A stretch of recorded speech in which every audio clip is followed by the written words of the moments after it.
want to turn now and talk about a story that's unfolding in England, but actually has a lot of relevance to us here in America.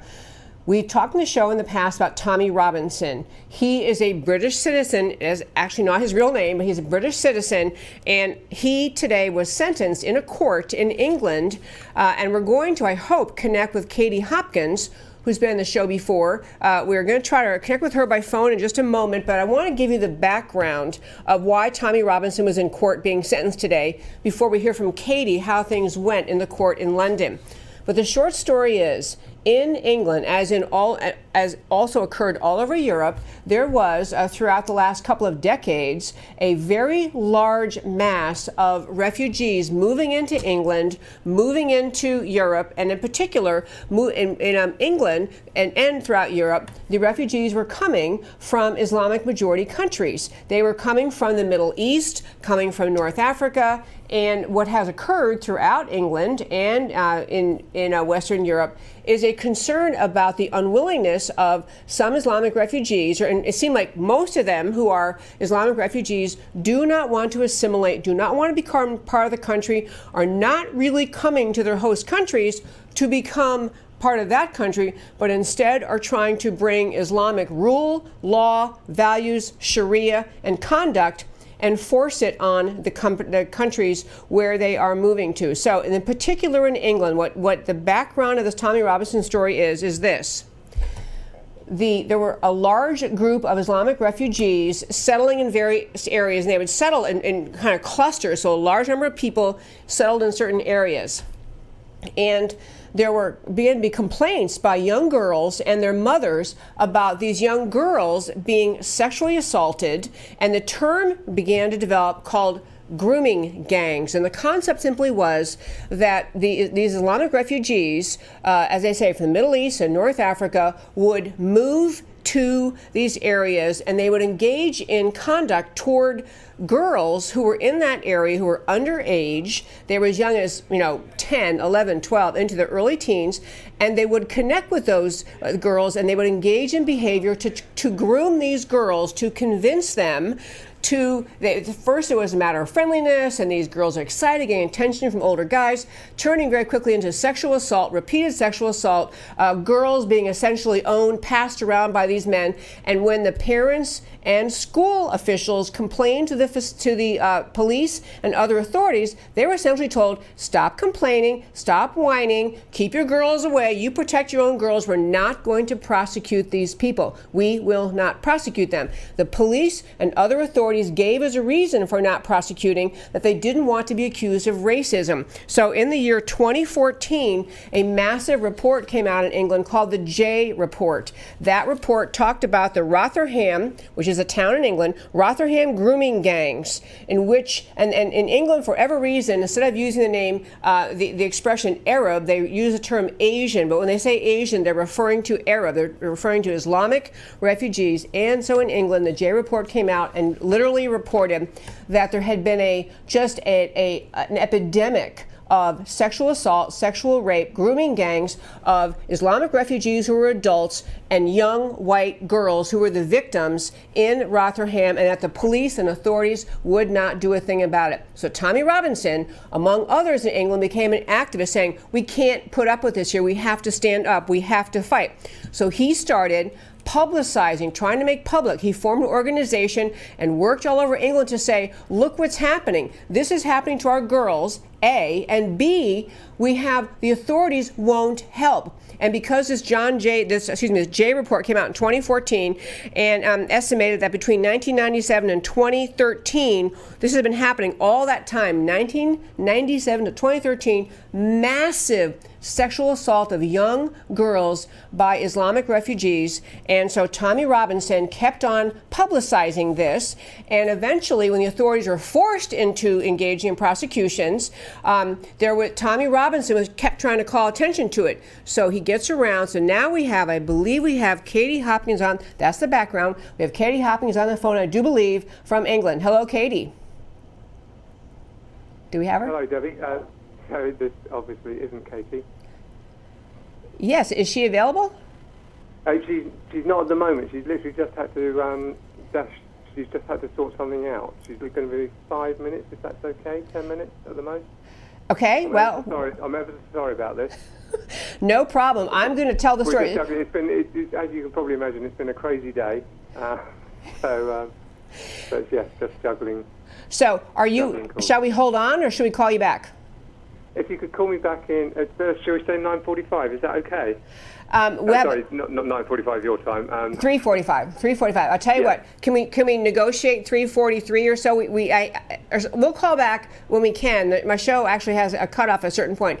We'll call back in 10 minutes. How about that? We'll see how we do. Okay, yeah, that's perfect. Brilliant. Thank you. I really appreciate that. Thank you to you. Okay, we'll call you back. Okay, I'm going to keep telling the story because this Tommy Robinson case was huge. And it'll still get to, if we get Katie on the phone, to tell you what happened today. So Tommy Robinson kept agitating for not only to have the police and people in authority and the media cover these stories, trying to urge him to say, you have to actually cover what's happening. Police, you have to listen to these parents. They had police who were answering when this Big J report came out saying, well, we didn't want to be accused of racism, and because it all involved these, they use the term Asian, but it is Middle Eastern men, Arab men who are assaulting young British girls, and we thought we'd be accused of racism. So it was easier for the authorities to tell the parents to keep their kids home. Can't you hide them? Can't you just, keep them away from them?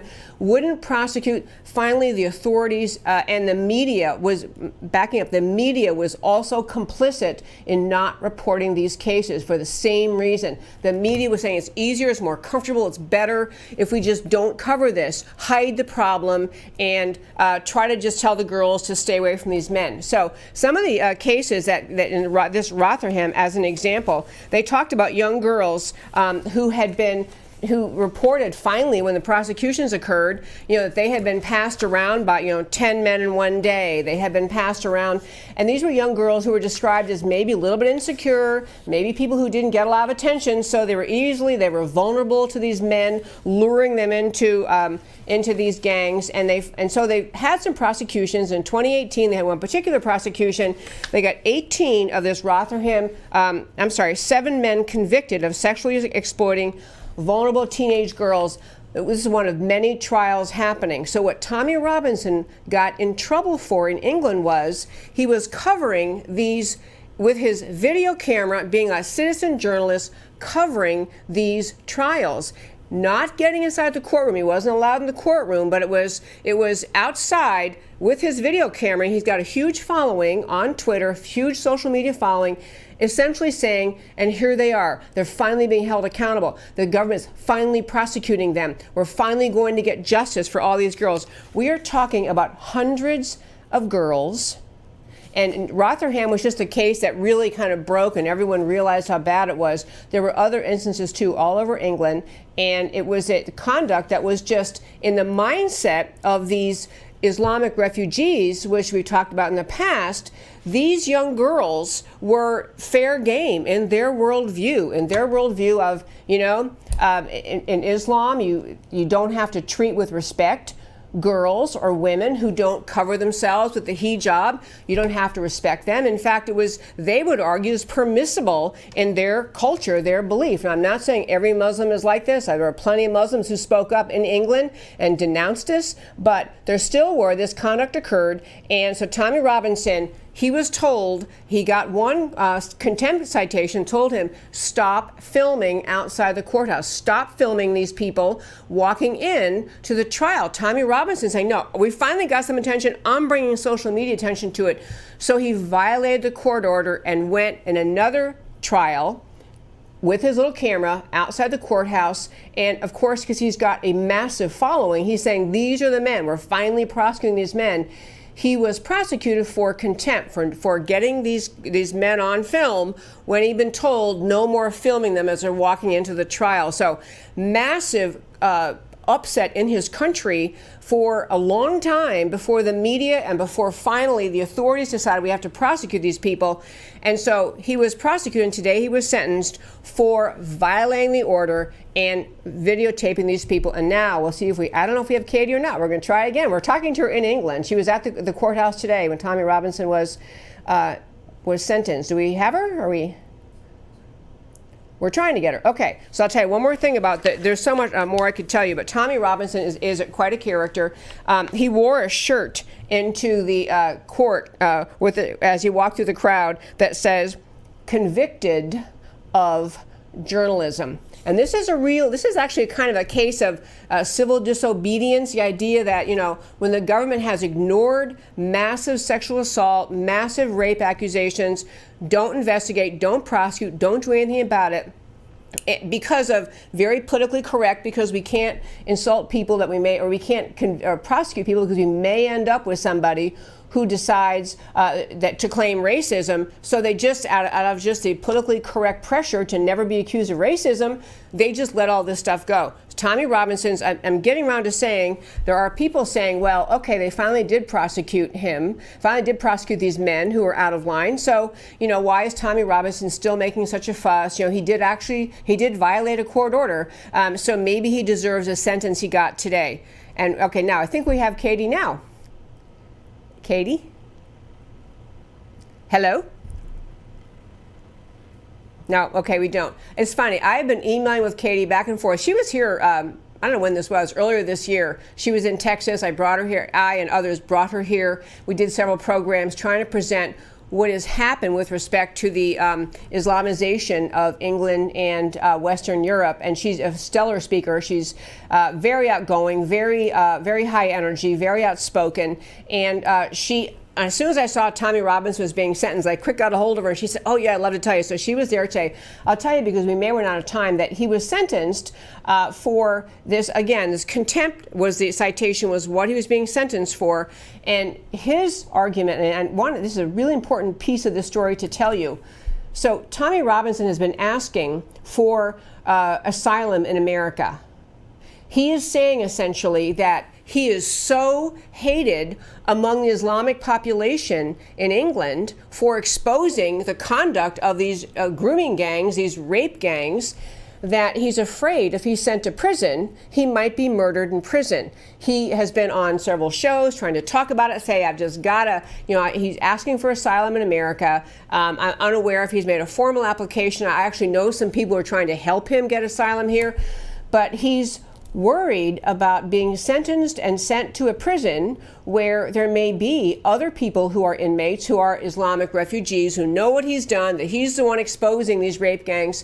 He's truly fears for his life. He's a relatively young man. He has 2 or 3 young children. He's not a guy. He's got a whole life ahead of him, and he's trying to say, I can't get justice in England. I can't get justice if I'm sent to prison. And again, this is kind of interesting. We were talking earlier today about, the justice system and what a thin veneer of civilization we really have. It is true that you have to have courts, and you have to have law, and you have to have courts who can issue orders such as stop filming these people. He's been told once, and it's true in general context in life, that if you violate a court order, you're likely to be called back into court and receive some fine or punishment. The court could fine you for violating court order, or they could sentence you to jail time.